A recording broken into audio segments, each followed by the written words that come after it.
We got about 3 inches of snow after the ice storm. We moved our vehicles.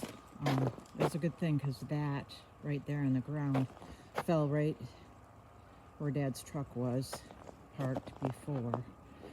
And then in the night I heard crashing and this fell down. I was hearing cracking and crashing all night.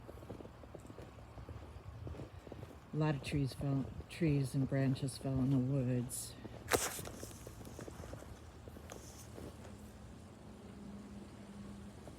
And they're still falling once in a while.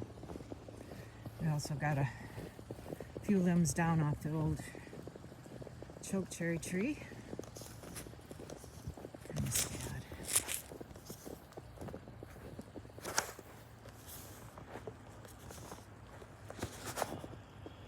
So that's in the driveway as well.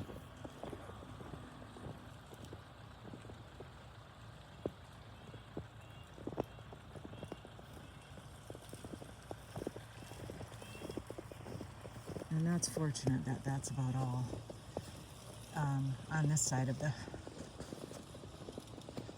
But then over here by our lines, which were supposed to be on this morning, they've given us another like 72 hours before they're on. Probably be longer, but we were thankful that all these branches that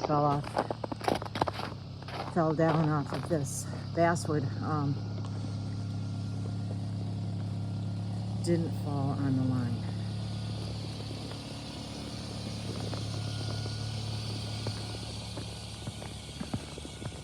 So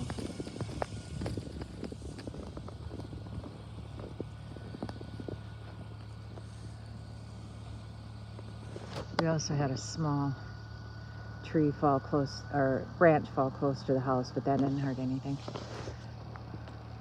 These were huge branches that fell.